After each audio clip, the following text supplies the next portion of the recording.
Graça e paz da parte de nosso Senhor e Salvador Jesus Cristo. Que o Espírito de Deus possa sempre habitar em nosso coração, nos ajudando e nos dando força para travar uma batalha contra os poderes das trevas e contra o mal que existe dentro de nós. Hoje nós vamos estudar sobre o amor ao mundo e também sobre a santidade que cada candidato deve atingir se quiser morar com Jesus no céu. Oremos ao Senhor. Querido e amado Pai, amado Deus, obrigado por mais este dia, por mais esta noite que o Senhor nos concedeu e por mais este despertar nesta linda manhã, buscando, examinando a Tua Santa Palavra e te suplicando por misericórdia e por graça. Prepara nossa mente, nosso coração, nos ajude a ver o perigo no qual estamos vivendo quando nós tentamos fazer as pazes com o mundo. Santifica o nosso coração para que um dia nós possamos adentrar pelos portões da eternidade e morar com o Senhor eternamente. Nós te pedimos essas bênçãos não porque merecemos nada, mas te pedimos pelos méritos e pelo sangue do Cordeiro. Amém, Senhor. Amém. Amém. Quando a gente vai para a primeira carta de João, uma passagem conhecidíssima de todo adventista e de muitos cristãos, né, espalhados pelo mundo, 1 João capítulo 2, e a partir do verso 15, Deus nos deixou relatos nos orientando, nos advertindo em relação ao mundo. Aqui diz assim, o verso 15, 1 João 2,15 diz: não ameis o mundo, nem as coisas que há no mundo. Então, nós não devemos amar ao mundo. Nós temos que amar a Deus acima de todas as coisas na nossa vida. Nós temos que nos apegar a Jesus Cristo e aos seus méritos, e trilhar o seu caminho, seguindo os seus passos, vivendo como ele viveu. Ok? E na oração sacerdotal, onde é registrada em João capítulo 17, ele diz, eu não os peço que tire do mundo, mas que os livre do mal. Nós vamos viver aqui neste mundo até Jesus nos chamar, através da morte ou vir nos buscar através do seu Filho. Mas não devemos fazer as pazes com o mundo, amar o mundo, amar as coisas que o mundo oferece. Você sabe por quê? Porque a última parte do verso 15 diz assim: se alguém amar o mundo, o amor do Pai não está nele. Ou você tem o amor do mundo, ou você tem o amor do Pai. Ok? Tem muitas coisas que o mundo nos oferece. Nas redes sociais, muitas coisas existe ali que o cristão precisa abster, se afastar de tudo isso. Certo? No verso 16, fala das paixões carnais. O verso 16 diz, porque tudo que há no mundo, tudo que o mundo nos oferece, as concupiscências ou as paixões da carne, as paixões dos olhos e a soberba da vida, né? O orgulho da vida, não procede do Pai.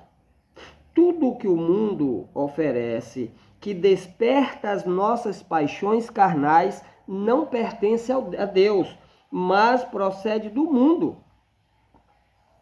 Esse desejo insaciável que a pessoa tem de ficar com o celular na mão, vendo TikTok, entrando no Facebook, passando horas e horas, desperdiçando tempo preciosíssimo, pois o tempo no qual estamos vivendo é o tempo mais precioso de todos os tempos.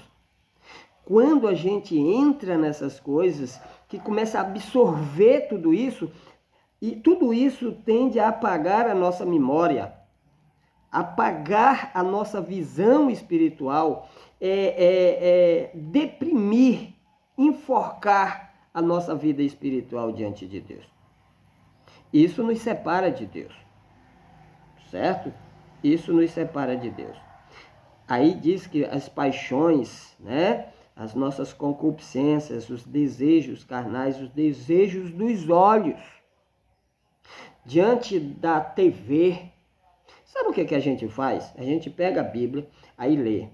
O povo de Israel se apostatou, oferecia seus filhos aos demônios. E a gente fica... Tá entendendo? Mas a gente faz a mesma coisa.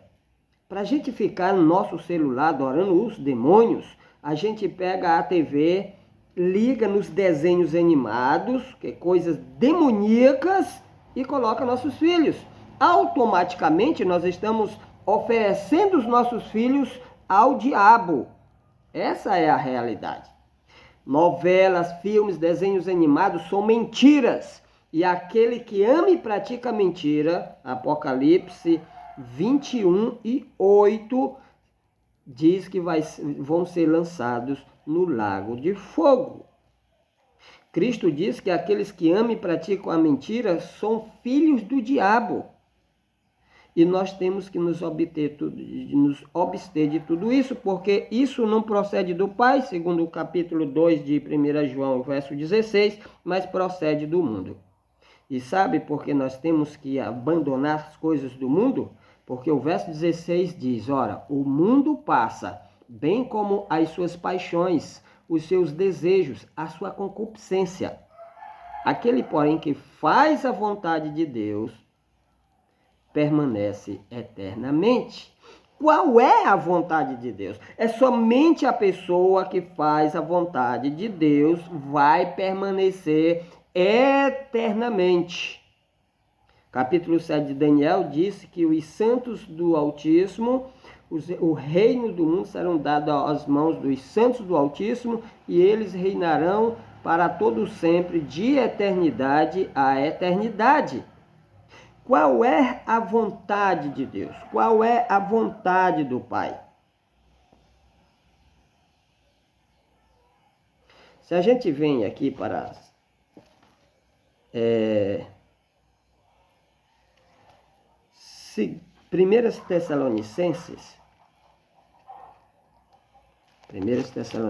a minha Bíblia, devido a andar com ela por muitos lugares, estamos no inverno, está fria, fica difícil. Capítulo 4 e o versículo 3 de 1 Tessalonicenses.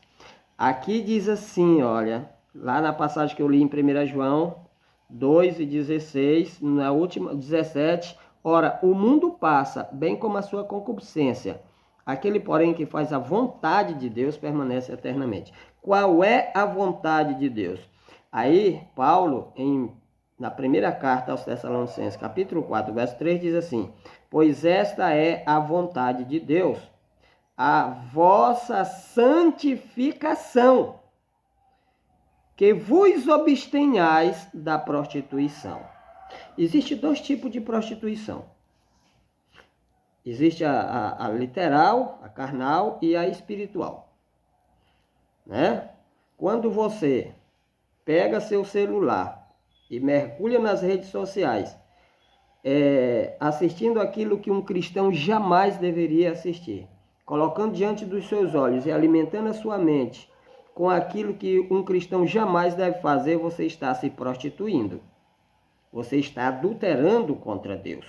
E isso são coisas do mundo. E lá diz, o mundo passa e também as suas paixões, os seus desejos. Aquele, porém, que faz a vontade de Deus permanece eternamente.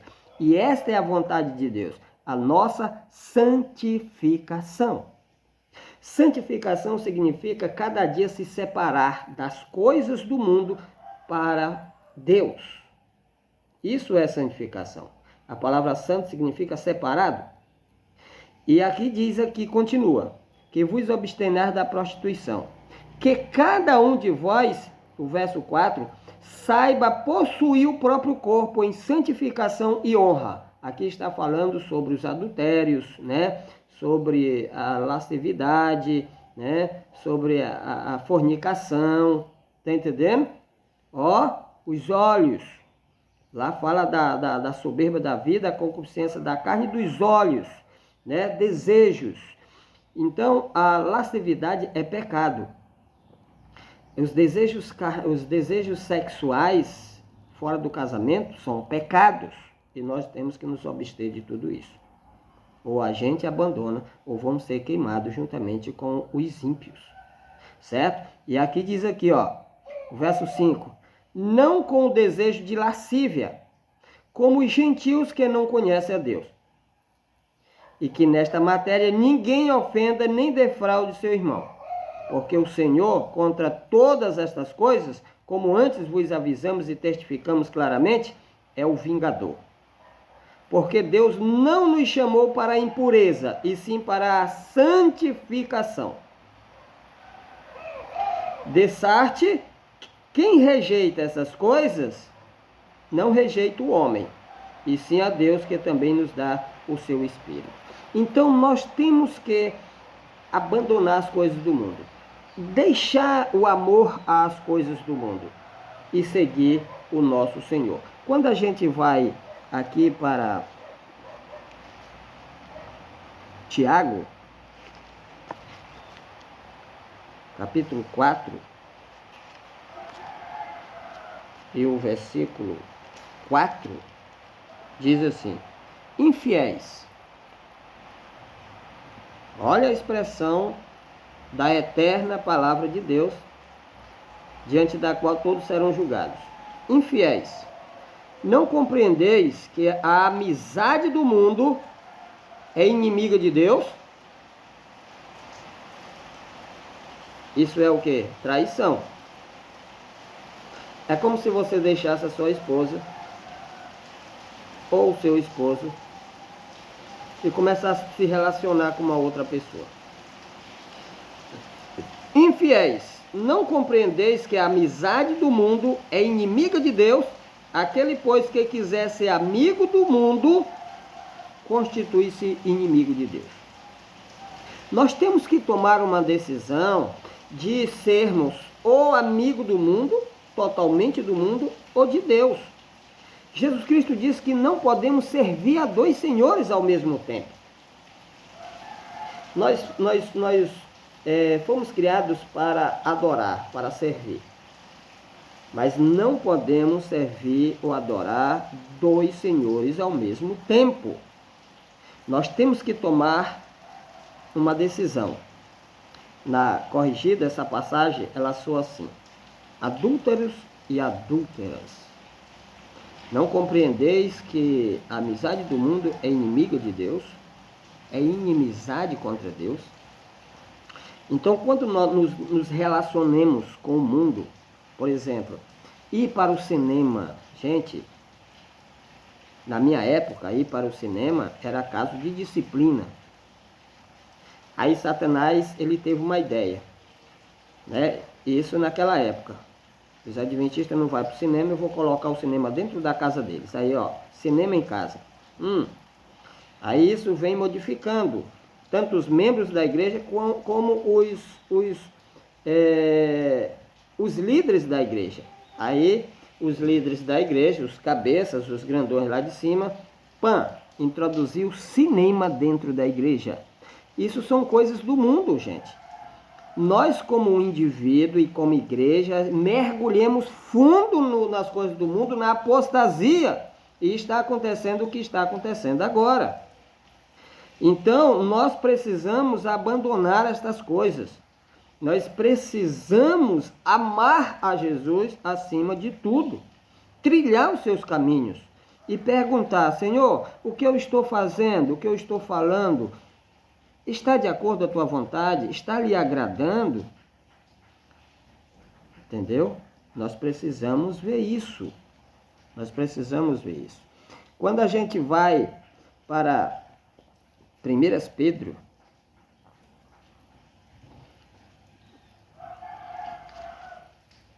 vamos lá, não, Tessalonicenses. Vamos para 1 Tessalonicenses. Nós temos que aprender a nos comportar diante de nosso Deus, tanto homens como mulheres. Nós temos 1 Tessalonicenses, deixa eu ver aqui.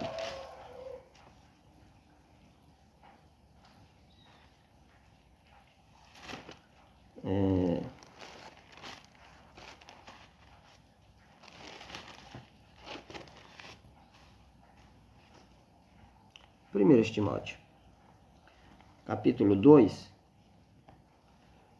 e o capítulo 3 fala sobre o comportamento da mulher cristã. O comportamento da mulher cristã. Ou nós seguimos o mundo ou seguimos passos de Jesus Cristo. Pedro começou a andar em direção a Jesus por cima da água. As ondas estavam sendo lançadas para todas as direções através da força do vento. E ele olhou para Jesus em meio à escuridão, ali, através dos relâmpagos, e ele caminhou em direção a Jesus. E é isso que nós temos que fazer. Mas quando nós desviamos o olhar de Jesus e começamos a olhar para as coisas do mundo que está ao nosso redor, a gente vai afundar como Pedro fez. E nós temos que ter cuidado. Então, tanto os homens, jovens, crianças, como também as mulheres, têm que se comportar como cidadãs do reino celestial. E aqui diz aqui, 1 Timóteo capítulo 2, o verso 9 diz: da mesma sorte que as mulheres em traje decente se ataviem com modéstia e bom senso, não com cabeleira frisada, moda do mundo, e com ouro, moda do mundo, e com pérolas, ou vestidos dispendiosos, aqueles vestidos caros que chamam muita atenção. Porém com boas obras, como convém, como é própria para as mulheres que professam ser piedosas.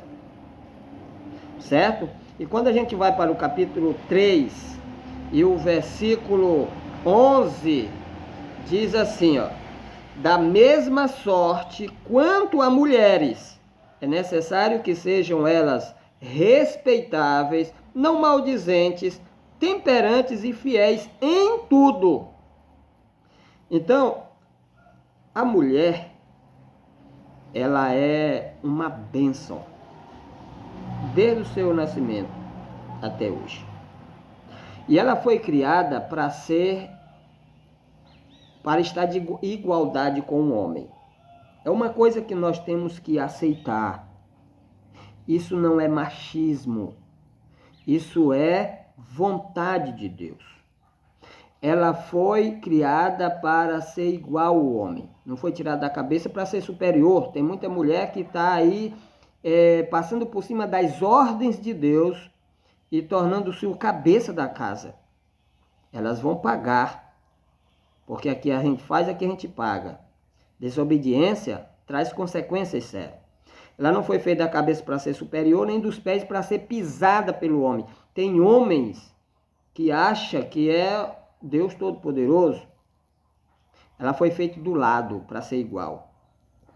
Mas devido ela se tornar instrumento nas mãos de Satanás para destruir o homem, Eva, então Deus disse, castigou Eva e as suas sucessoras até o final do tempo, até Cristo restaurar as coisas. Ele disse, o teu desejo será para com o teu marido e ele te dominará. É a expressão da palavra de Deus. Foi Deus que disse. O teu desejo será para com o teu marido e ele te dominará.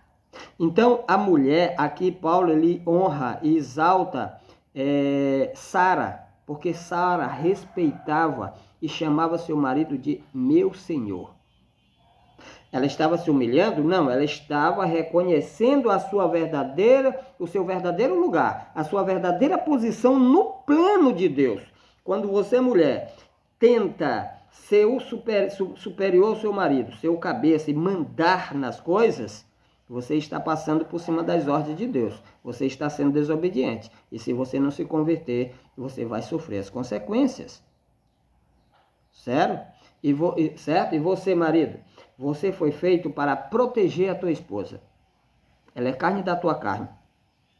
Uma pessoa sã, mentalmente falando, não se retalha, não se bate, não se maltrata. Uma pessoa sã, a menos que ela seja doente. Certo? Então cuide, ame-a e a proteja. Faça com a sua esposa aquilo que Jesus Cristo faz com a igreja.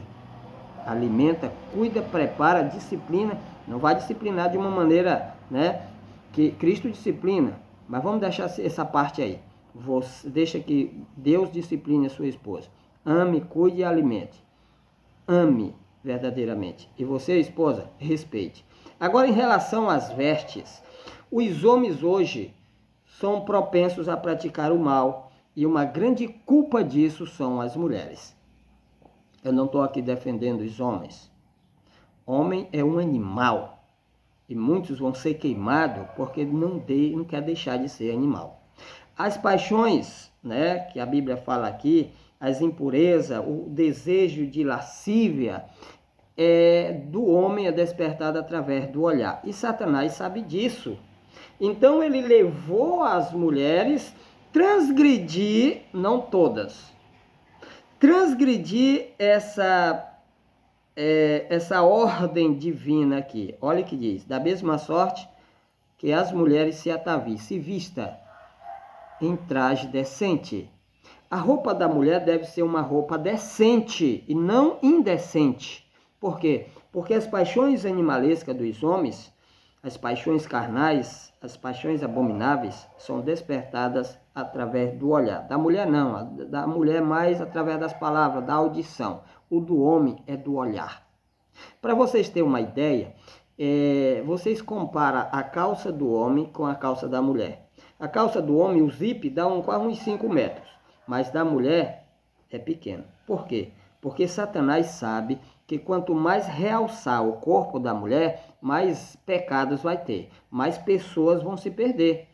Porque as paixões animalescas dos homens são despertadas pela visão. Ok? Quando a Bíblia diz o homem não deve usar roupa de mulher e a mulher não deve usar roupa de homem, Deus está querendo evitar um mundo de iniquidade.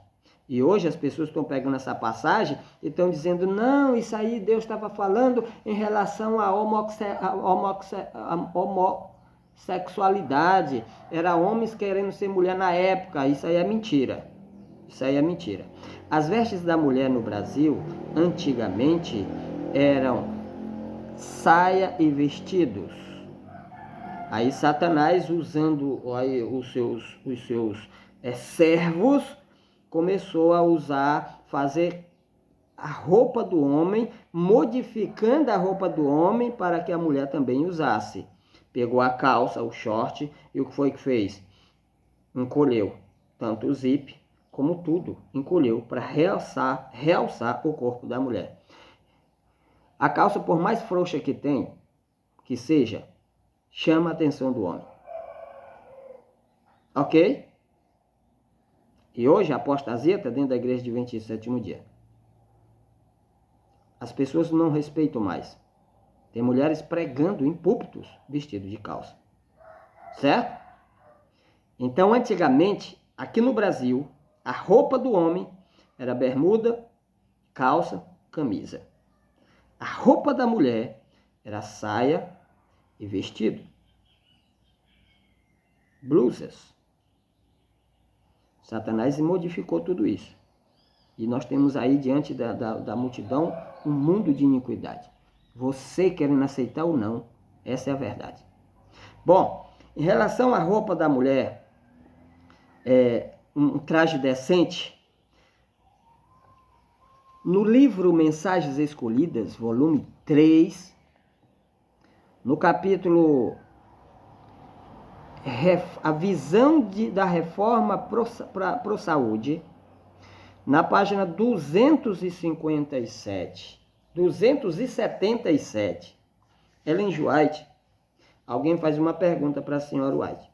E ela, como resposta, ela escreveu lá. Eu não tenho esse livro e não deu tempo de eu... Porque eu tenho os livros, 66 livros no meu computador, mas não deu tempo de eu escrever.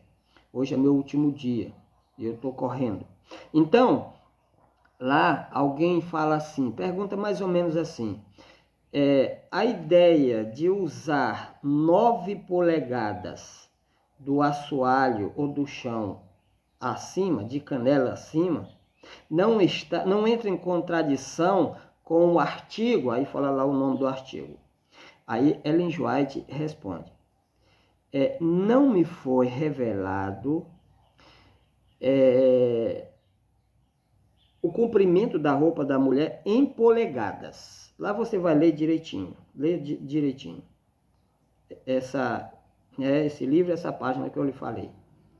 Aí ela diz, me foram apresentadas 3 grupos de mulheres. O primeiro grupo que foi apresentada para a senhora White, elas estavam bem vestidas. Só que o vestido chegava até o assoalho, até o chão. E quando ela caminhava, o vestido ia, as batas do vestido, a extremidade, a parte extrema do vestido, ia levando o lixo. O segundo, elas estavam bem vertidas em cima. Os americanos sempre gostam de se vestir devido ao frio e tal, mas estava curto demais. E ela disse que estava um pouco acima do joelho. O terceiro grupo das mulheres que foram apresentadas para ela, ela disse que tinha algumas polegadas, ela não fala a quantidade, algumas polegadas do assoalho até o final da parte externa do vestido. Certo? Certo? Então, as vestes das senhoras que desejam ir para o céu tem que ser abaixo dos joelhos, algumas polegadas abaixo do joelho, para que quando ela sentar, ela não desperte nos homens abomináveis, pecadores, seus desejos. Porque Jesus Cristo afirmou, aquele que olhar para uma mulher com intenção impura, já cometeu adultério com quem? Sozinho? Não, com ela. Ela vai fazer parte também, porque ela despertou. Agora imagine Davi lá no terraço, olha e vê uma mulher pelada. Agora eu lhe faço uma pergunta. O que aquela mulher estava fazendo ali? Será que ela não tinha um banheiro dentro da casa dela? Ela teria que... Então essa é a maneira como Satanás trabalha, para desencaminhar aqueles que estão tentando chegar no céu. Então, algumas polegadas abaixo do joelho é o certo. Não foi mostrado a Ellen G. White. Se foi depois dessa visão, a quantidade. Eu me lembro que muito tempo atrás eu li, mas estão infelizmente removendo os livros antigos, colocando outros no lugar, é tal de linguagem de hoje, e quem tem seus livros originais, segure, tiver rasgadinho, ajeite, porque o negócio está ficando preto. Mas eu lembro que eu li que de 9 polegadas abaixo do joelho. Eu li, eu não tenho certeza, né? Mas eu tenho na cabeça uma leve lembrança de que eu já li isso. Bom, também fala aqui não só das vestes, mas também, né, dos enfeites, gente, dos enfeites, não com cabeleira frisada, com ouro, né, pedras preciosas, pérolas. Você quer ir para o céu, minha senhora? Minha irmãzinha de Jesus, você quer ir para o céu? Não faça a vontade do homem, faça a vontade de Deus. Você vai no Apocalipse, vai no Apocalipse. Se você não quiser ir lá no Éden, e não quiser ir também lá na casa de Abraão, para tomar o exemplo da esposa de Adão, que é Eva, ou da esposa de Abraão, então você vai no Apocalipse. Por que eu falo Eva? Porque Eva, quando você se depara diante de Eva, lá em Gênesis, você não vê Deus ali fazendo ela dar costela, depois olhando assim para ela e disse, eu errei. Tem muito cabelo na sobrancelha dela, eu vou tirar um pouquinho. né, raspar um pouco aqui, tá com os lábios assim meio, eu não fiz bem feito não, vou pintar um pouquinho aqui, as bochechas tá assim meio branca, vou colocar aqui um cororalzinho para ficar filé. Você não vê isso, você não vê. Aí você, se você quiser fazer a vontade de Deus, não indo para a igreja de qualquer jeito, ser queimado no último dia, isso não, já pensou? Você não vai nem para o mundo e nem vai para o céu. Aí você vai lá no Apocalipse, aí vai no capítulo 12, aí dá uma olhada na mulher lá do capítulo 12, que representa a igreja de Deus. Aí você vai lá no Apocalipse 17, dá uma olhada na mulher, aquela que representa as igrejas que vão ser queimadas. Dá uma olhada nas duas. Se você estiver usando pinturas, enfeites, porque aquela mulher ali é um retrato falado da Jezabel. Quando Jesus Cristo fala nas cartas, numa das cartas, sobre o período correspondente no qual aquela mulher do capítulo 17 viveu, por lá diz que ela estava embriagada de sangue, ela estava vendo um tempo turbulento. Então, quando você vê, né, ali, Jesus Cristo, naquele mesmo período, numa das cartas, fala de Jezabel, chama ela de Jezabel. E se você vai lá no relato da história de Jezabel, ela era uma das pessoas que raspava, pintava esse negócio aqui, ó, e se enfeitava. Antes de morrer, ela fez isso, para desafiar a soberania de Deus. Foi empurrada da janela, foi comida pelos cães, mas morreu bonita. Para o céu não vai entrar nenhuma mulher que não se arrepender amargamente de estar andando segundo o mundo. Vai chegar o momento em que os verdadeiros cristãs, vai se lançar aos pés do Senhor com lágrimas, com choro, em arrependimento, profundo arrependimento e abandono do pecado. A mulher cristã deve ser representada, ou é representada pela mulher de Apocalipse 12. E muitas mulheres cristãs estão vivendo de acordo com o Apocalipse da mulher de Apocalipse 17. A mulher do capítulo 12, ela é pura, ela é santa. Ela está revestida do sol, e o sol é Jesus. Tendo Jesus na vida, no coração. Ela está em cima da lua. A lua é o símbolo da eterna palavra de Deus. Ela está alicerçada na rocha, que é a palavra de Deus. O próprio Cristo disse, aquele que ouve as minhas palavras e pratica, é comparado a um homem que edifica a sua casa, ou a sua vida, o seu caráter sobre a rocha. A rocha é a palavra de Deus, é o próprio Senhor Jesus. Então, lá a gente não vê nenhuma maquiagem, nenhum ouro, nem pedras preciosas. A gente vê essas coisas em Jezabel, capítulo 17 de Apocalipse. Então, se nós quisermos viver, isso não é só para as mulheres, não. Tem homens que, crente, anda de cabelos compridos, que a Bíblia proíbe isso. Os pastores hoje inventaram muita coisa para liberar, porque quanto mais gente, mais dinheiro. Não entra na onda. Porque o mundo entrou para dentro da igreja. Cabelos compridos, roupas bem apertadinhas, né?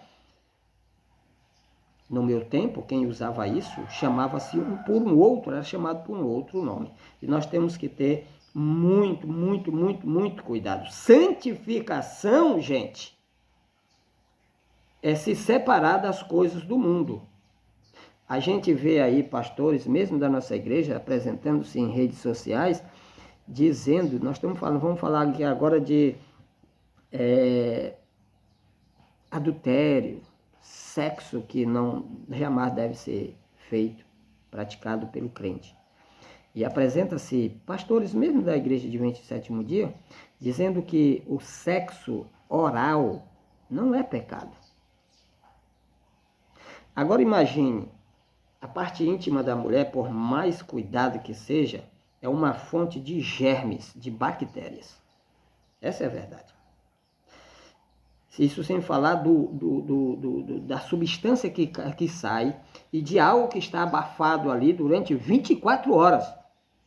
Aí o indivíduo chega e mete a boca. O que você acha? Deus aprova isso? Isso é coisas do mundo, gente. Os pastores que estão pregando isso não leram na Bíblia. Antes deles ser crente, quando eram jovens, eles assistiam filmes pornôs. São nos filmes pornôs, nas revistas pornôs, que a gente vê essas coisas, que as pessoas se deparam com isso. Se você que nunca foi crente, você que tem seu celular, que hoje em dia a maior parte dos crentes assiste coisas nojentas e abomináveis, se preparando para ser queimado no último dia, você sabe. A Bíblia não ensina essas coisas. E eu sempre comparo o sexo oral com o café. Quem toma café, aliás, com quem fuma. Quem fuma, ele gosta de café. Vamos supor que o fumo é o sexo oral. E o café é o sexo anal. Quem fuma sempre gosta de café. Cedo ou tarde ele vai terminar bebendo café. Ou vice-versa. Então quem pratica sexo oral, cedo ou tarde, ele vai praticar sexo anal. Sexo abomináveis. Entre quatro paredes não se pode fazer tudo, gente. Nós temos que nos santificar, nos precaver das coisas do mundo. Isso são coisas do mundo que despertam as paixões animalescas. Qual é o homem hoje e a mulher que não gosta dessas coisas? Aí vem o sacrifício. Aquele que quiser vir após mim, negue-se a si mesmo, tome a sua cruz e siga-me. Então nós estamos vivendo nos últimos momentos da história deste mundo.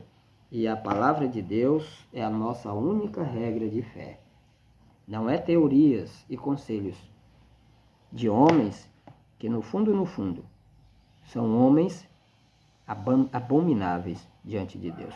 Que Deus possa ter misericórdia de nós e que nós possamos abandonar o pecado antes que seja tarde demais. Amém.